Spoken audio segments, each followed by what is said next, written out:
Okay, we've been pulling this statement apart pretty well, kind of piece by piece. Last week we discussed the idea of just sanctifying the Lord in our hearts, setting Him apart, meaning we need to be what kind of people? Holy people. Yeah, good people. Always being ready. How are we ready? How do we make ourselves ready? We'll talk about this more specifically this morning. But how do we make ourselves ready?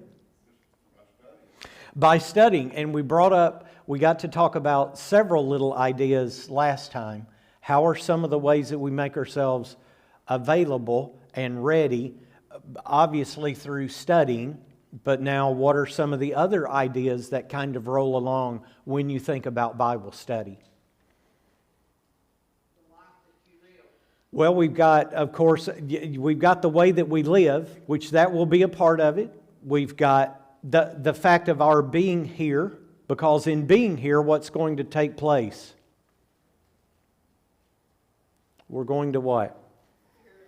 We're going to hear and learn.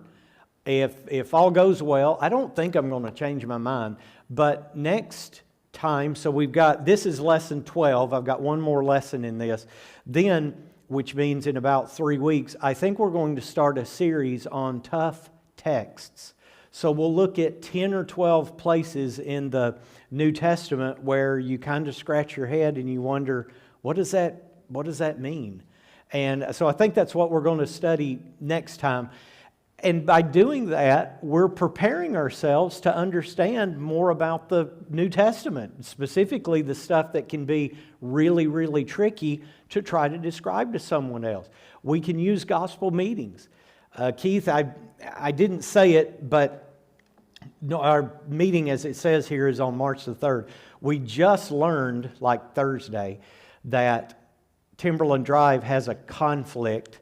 So we're going to push Keith off because Keith is here in town and he doesn't, and his schedule is very set. We're going to push our meeting back a couple of weeks, but when we do decide exactly what Sunday it's going to start, he's going to talk about the 7 churches of Asia. So that's definitely confirmed. And in those 7 churches of Asia, there's all kinds of stuff for individual Christians to learn. And so not only do we plan these weeks, but a lot of the other churches around plan those weeks. And when you go and you listen to them, what happens to you? You're built up. You get all instructed. And now the neat part of it now is, don't take this as the fact that you just don't show up. But if there were times when you can't, what do you get the benefit of now? Being able to watch it on video, and all of these will be videoed. Keith and I talked about that. He was a little bit reluctant at first, but I think I twisted his arm into agreeing with it.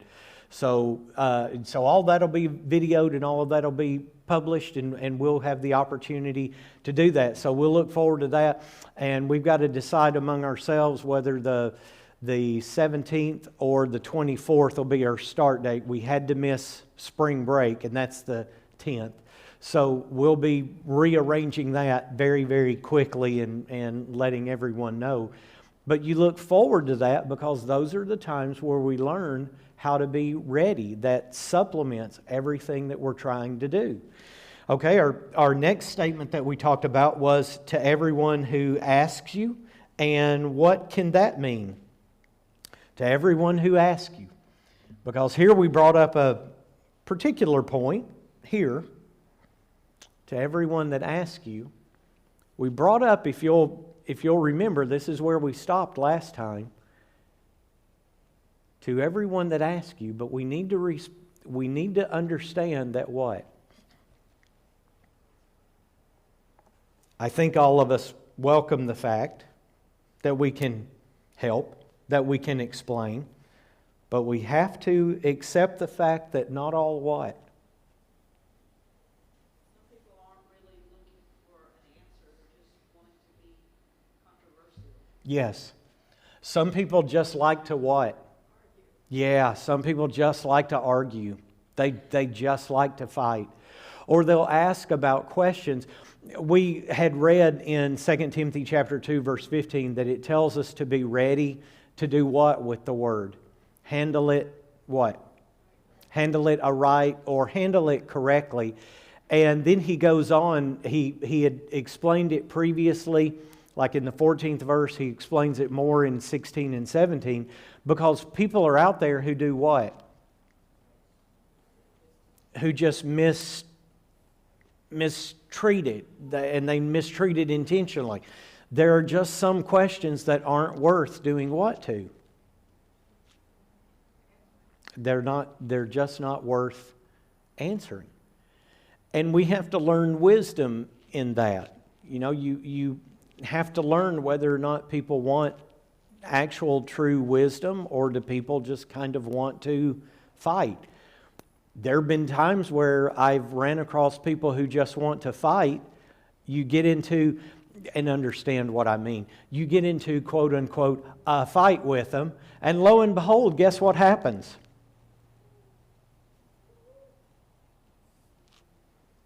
What do you think might happen? You might actually get them to the point where they're not doing what anymore? They're not fighting anymore. They actually want to listen. That argumentative part is kind of superseded by the fact of an reasonable explanation of the gospel. And of course, that's always fun. That's always exciting. So I've mentioned some of these passages, and we've mentioned some of them as we've gotten studying. But just to bring up Matthew chapter 7, verse 6 before we go on, Matthew 7, 1 through 5 talks about don't do what? People, here's a good illustration of a passage people like to fight about. Don't do what with everyone? Matthew 7, 1 through 5. What is it? You're going to kick yourself for not knowing this. Don't judge. Don't judge. So the Lord sets up what was the point about not judging. Right, they were being hypocrites. Don't jump on someone about lying if you what? If you're a liar. You know, don't judge hypocritically. What was the answer that Jesus gave? If you're a hypocrite, what should you do? Yeah. If you're a hypocrite, should you just give up? No. What should you do? Exactly. Fix yourself. And then what can you do? Then you can help someone fix themselves. Then he goes into verse 6. And what did verse 6 say? Right. Don't give what's holy to the dog. So that just means that we exercise wisdom. You know, we give our time and our attention to people who want to really, really look and search for an answer. Sometimes we don't know that until we're deep into it, and it turns out to be of no account. But then sometimes you jump into it and you've kind of turned someone to start to actually really consider it. And only really wisdom can help you with that, honestly. Every situation is going to have its own variability in it, to where you think that it's no good and that no good's going to come out of it, but actually it does. So the next phrase is a reason for the hope that's in you. So what do you think hope is all made up of? What is hope made up of? Two elements, famously. I say famously, maybe I haven't said it enough for you to remember it, but what? Desire and expectation. Desire and expectation. So if I hope to have something, I've got to not only have a desire for it, but I've got to have a what? An expectation that I can get it. I've eventually got to get another car. Could I honestly say that I hope for a $200,000 car? By the way, do you know how easy it is to find $200,000 cars now? It's unbelievably easy to find a $200,000 car. Even Cadillac makes them. They make a bunch of them. So anyway, do I really have a true hope for a $200,000 car? I may really, really want it, but I have no expectation of being what? Approved by the bank or GMAC financing. I have no expectation of being approved for the financing. So can I really have a true hope of having a $200,000? No. Desire's there, expectation's not there. Sometimes the expectation is there, but the desire isn't there. So hope, the hope that's in us has two elements to it. And what I thought was really neat is for us to be able, and we may get through this and we may spend the rest of our time on this, and if we do, it's perfectly great with me, to talk about some of the things that we've got to reasonably be able to give answers for. Because this is what makes all of the hope that's within us. So if I start, where do I begin with? Or where's a good place to begin with? In the beginning. The existence of God. So when someone asks you, can you give a reasonable explanation of the existence of God? Can you give a reasonable explanation as to the existence of God? How, and let's just bring this up because I want you guys to understand what's at stake every single time that we meet. To show you just how relevant everything always is.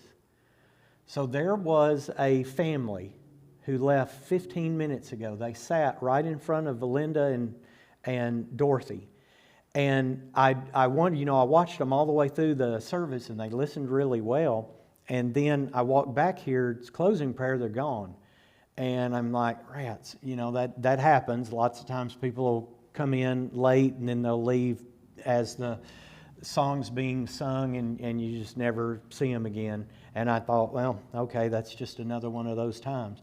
So he goes and he puts his family, he had his wife and two little children, he put them in the car and he comes back and I'm standing out here and he gets me out there and he asks, how do I get my life back on track?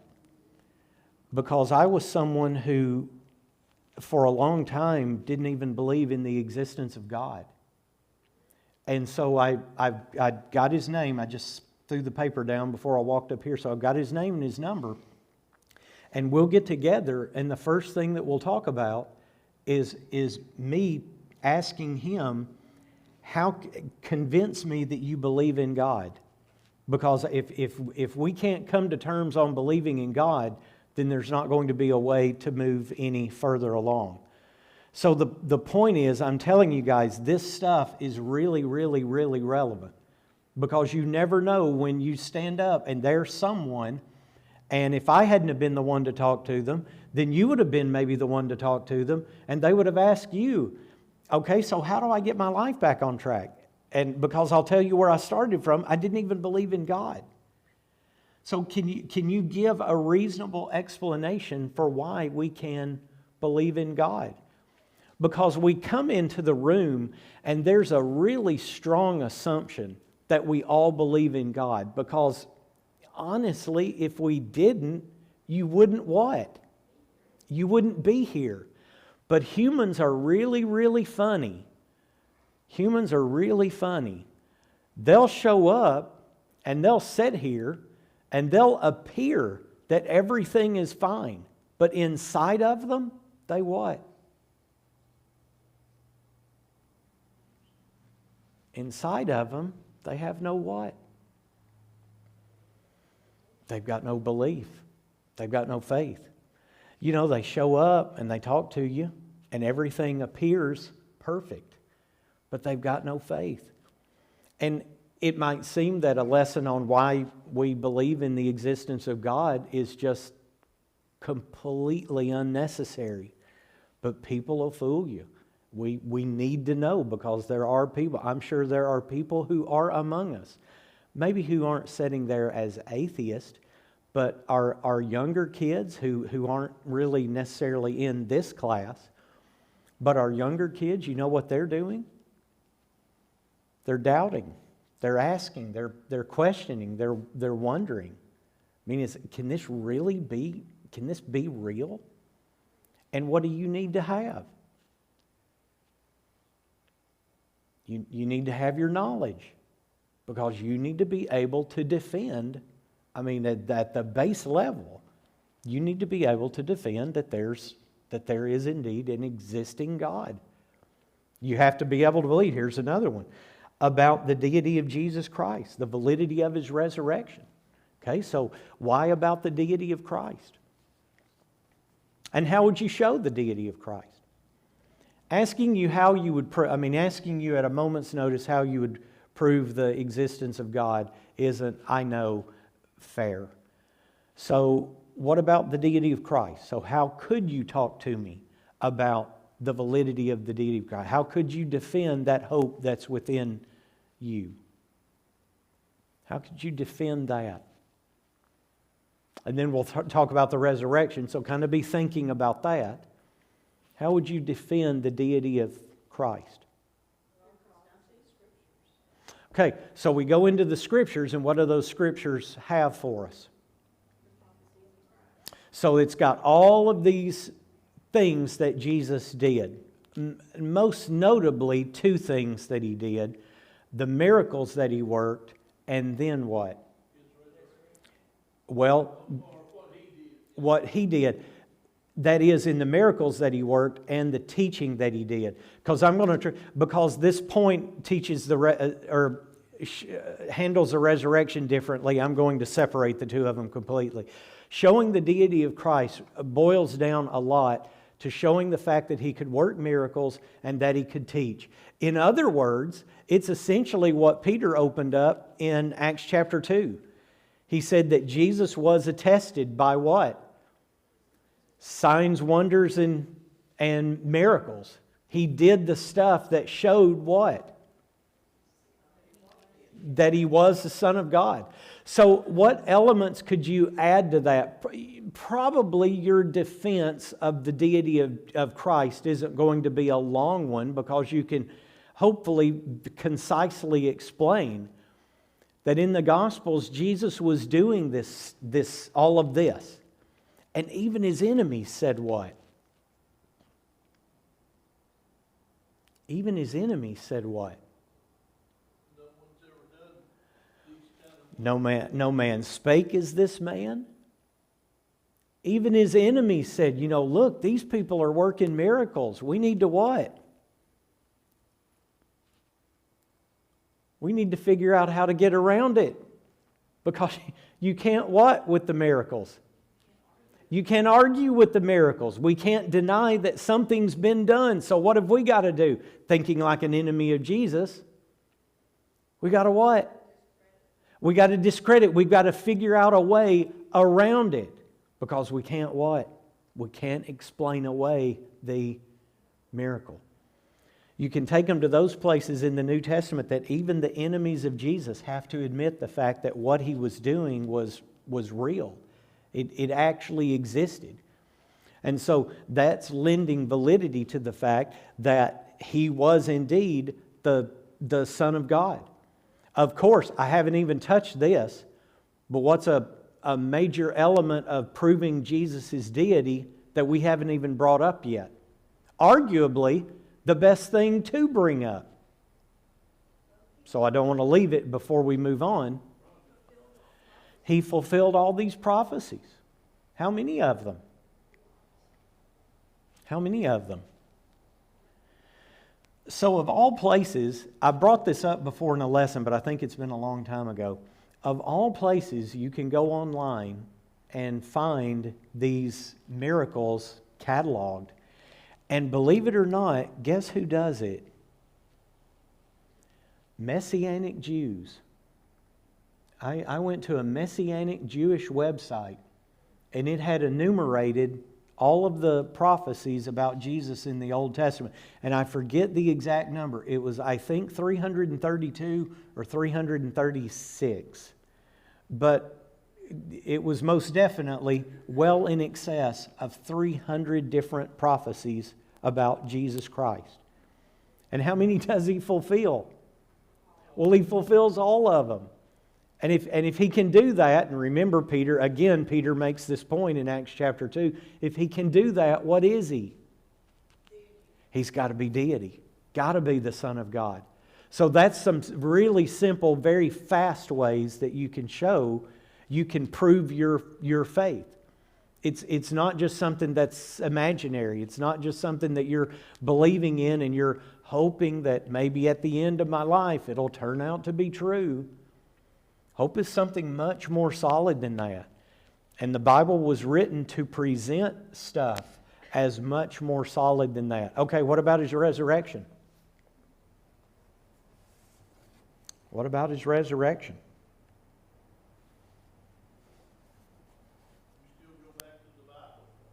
Yes, and we are going to have to go back to the Word for all of this. As we get back to the Word, how do we talk about the resurrection? First of all, why do we talk about the resurrection? Why do you even give a defense of the resurrection? That is our hope. And Paul said something unbelievably significant in Romans chapter 1, verse 4. He proved that He was what? The Son of God with power by the resurrection of the dead. So why else is the resurrection important before we get to actually proving it? Why was the resurrection important? He proves that He's the Son of God, and He establishes what for us? I think somebody said it. He establishes the fact that if He's resurrected from the dead, He establishes that His promise that He can prepare a place for us, and that we would have that hope of heaven. Yeah, exactly. That everyone can be resurrected to eternal life, including the person that, if you're given the defense, including the person that you're talking to. I like to, when I'm talking to people, instead of saying that Jesus' resurrection proves that we can all have the resurrection of life, I like to say the resurrection of Jesus proves that, guess how I word it? Proves that you can have the resurrection of life. Because that becomes, in the intimate, most personal way, applicable to them. It proves that you can have the resurrection of life. So how do we do it? We hadn't talked about how do you do it. In the Scriptures, how do you prove the resurrection from the dead? And prove may be too absolute a word. How can you give effective evidence that someone walking away from the conversation, and the conversation may have only lasted 10 minutes, but how can how can you give them something to where they walk away from it and they're really thinking about it? We have those witnesses that, said they saw Him after. Okay, so you have witnesses, and how many witnesses do you have? Well, Paul said there was over 500. Right, so you got hundreds of witnesses who saw it. And the hundreds of witnesses who saw it all came to what conclusion?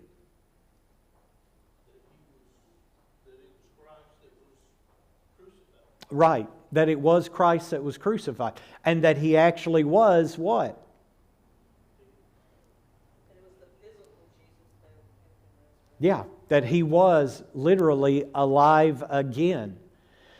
So in thinking about the fact that you've got all of these witnesses, where else can you kind of run along with that in giving a reasonable answer to His resurrection? Because think about it, you can kind of run with that for a little bit. Where can you go with it?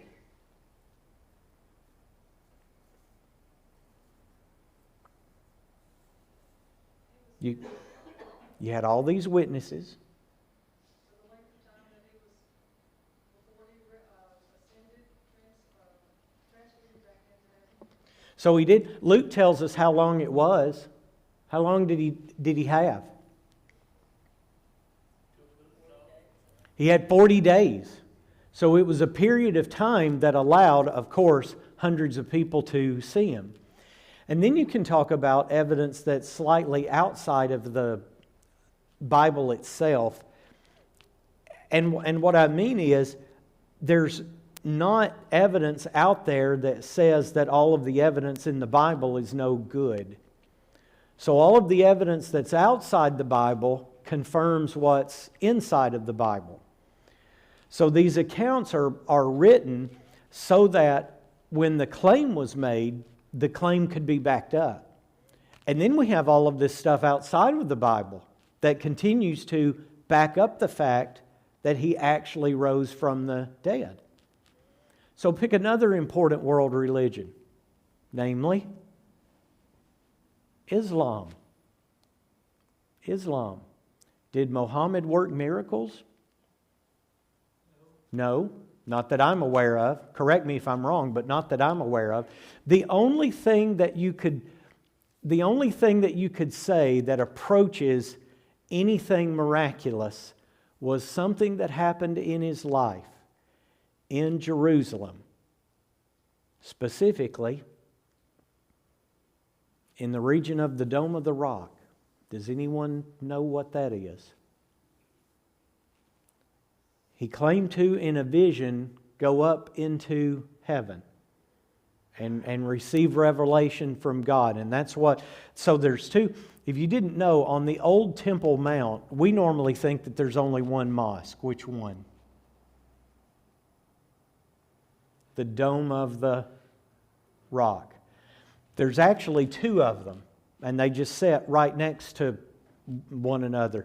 The Al-Aqsa Mosque is the other one, and it doesn't look anything like the Dome of the Rock. It's nowhere near as, it just looks like a regular mosque. It's nowhere near as ornate or beautiful as the Dome of the Rock. But the Al-Aqsa Mosque, both of those mosques commemorate something that is important to all of the people in Islam. And if I'm not mistaken, the Al-Aqsa Mosque actually commemorates the fact that Muhammad goes up into heaven and meets with God, receives a revelation from God. The problem is, guess how many witnesses there are to that? There's not any. There's not any. So a world religion, and we set aside the discussion of it being violent or not violent, but a world religion that a quarter of the people on the planet believe in has no what? Has no verifiable way to show that it was true, that it was proven. The Bible, on the other hand, is incredibly different. Incredibly different. Mormonism is based off of what? What Joseph Smith. And what did Joseph Smith do? The angel. What angel came to him? The angel Moroni came to him, which is why it's called Mormonism. The angel Moroni came to him and showed him what? These gold plates. And showed him how to translate them. A problem is, guess what? Mormons don't have. They don't have the gold plates. And we're not talking about something that happened 2,000 years ago. Because technically speaking, we don't have what? We don't have any pieces of the original. Because how many writers are there in all of the Bible?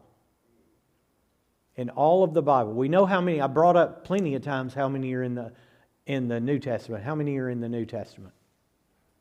I don't think it's been that long ago that I brought this up. How many are in the New Testament? We think there's 8 of them. If Paul didn't write Hebrews, then there's 9 of them. But there's 8 writers in the New Testament, all together with the Old Testament, probably in the neighborhood of 3 dozen, maybe as many as 40. Of all of those writings, how many of the original ones do we have? How many of the original ones do we have? I'll make it quick. Not a one of them. Not a one of them. But what do we have? We've got pieces of them. And we've got thousands and thousands and thousands of pieces. Old Testament and New Testament. Dating back very, very close to when this was written. Because the earliest books in all of the Bible were written how long ago?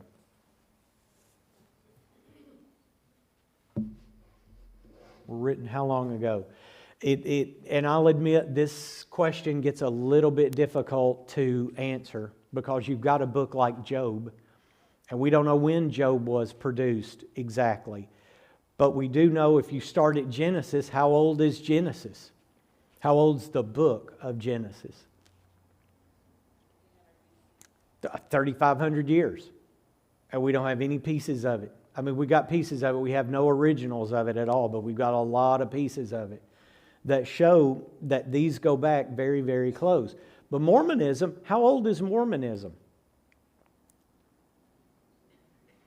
Mormonism is not even how old? It's not even 200 years old yet. And we got no gold plates. What did the gold plates say? Just one more step further, because now you got me in the mood to talk about it. What do the gold plates say? What does the Book of Mormon describe? Unbelievably derivative of the Bible, but again, let's ignore that.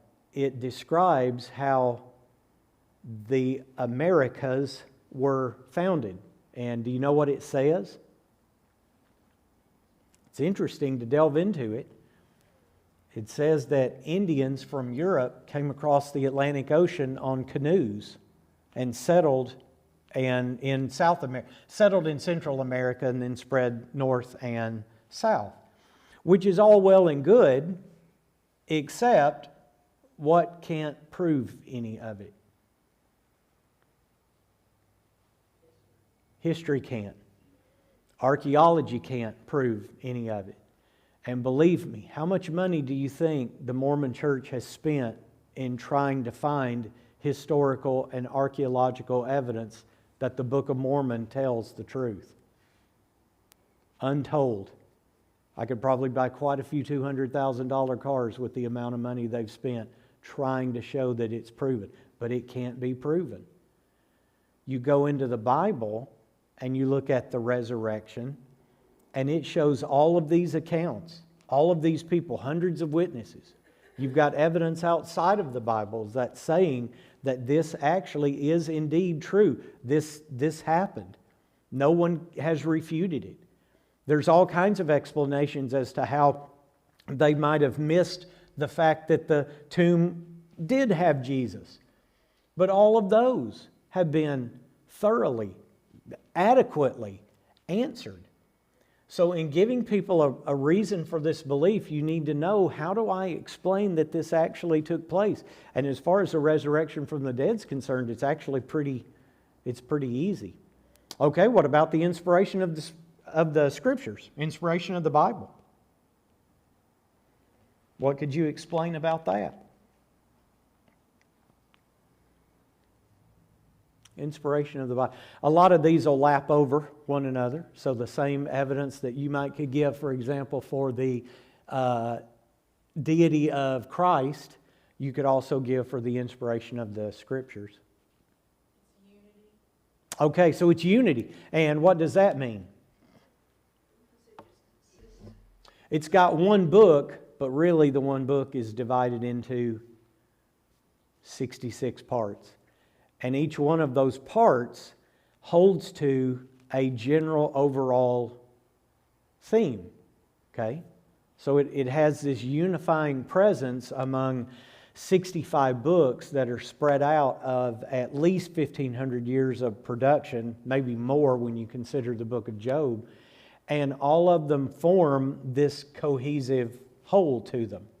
What else could you say?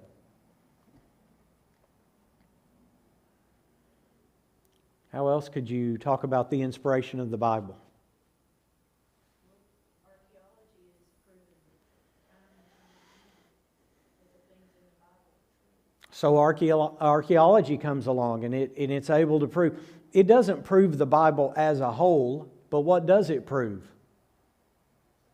That there's all of these little bitty bits and pieces all over the Scriptures. That when they say it, archaeology comes along and what does it show? That it confirms that it existed.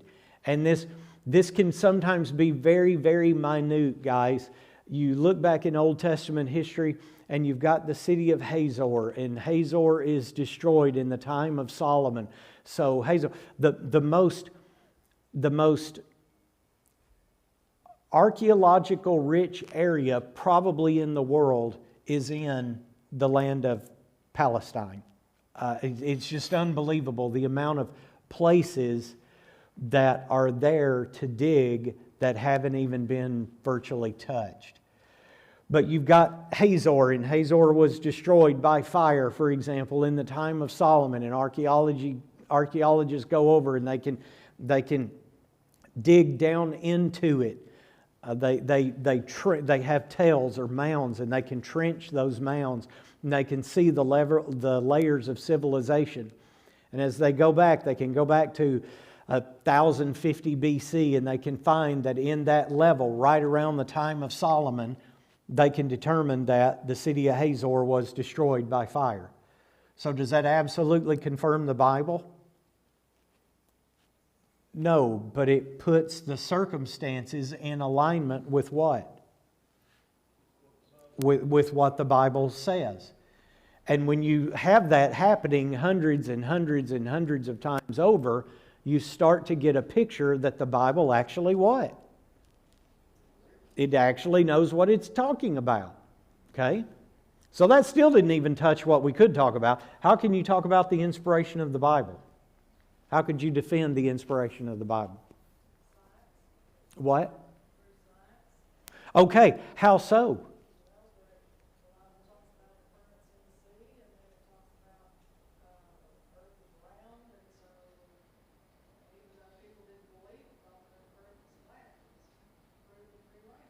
Talks about stars without number. We're finding that out. And that's actually a fairly,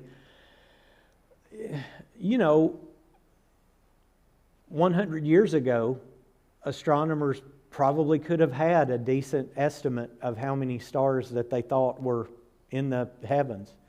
But what came along that's changed all of that? And this thing's pretty old. The Hubble telescope, I say it's pretty old because it's been up in space like, 40 years? Something like that. When you're talking about something in space, 40 years is a long, long time. And what's it shown us now? Now they've got the James Webb telescope. What's that telling us?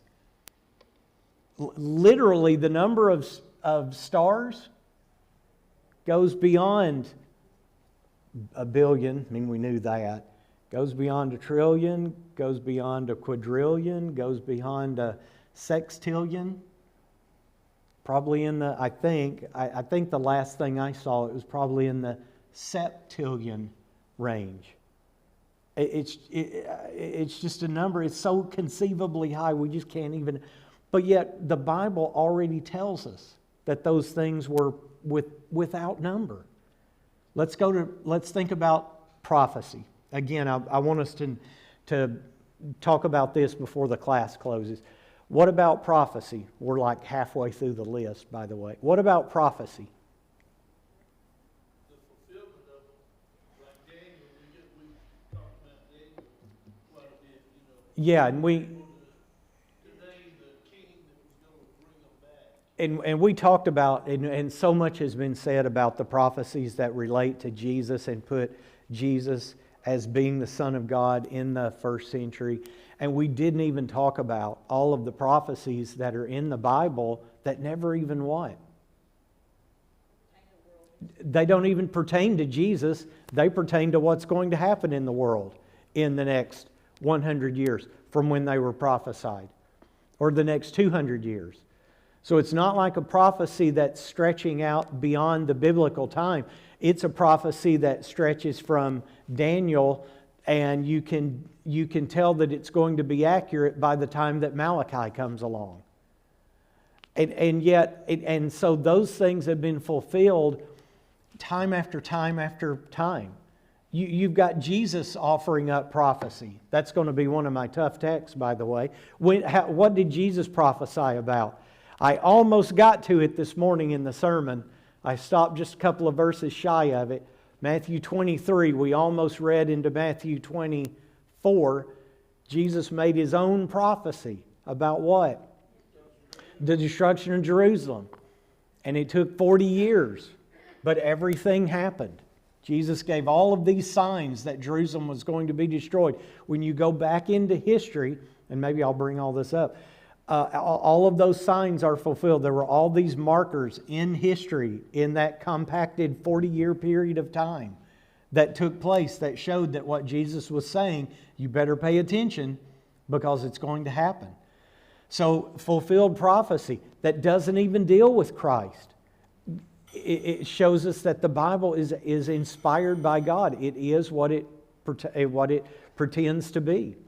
Okay, we've got several more that we'll talk about next time for you guys to know and be aware of in trying to defend your faith. This is all very, very important. And like I said, you never know when someone walks in the door and this all becomes unbelievably relevant. Okay, talk to you next time.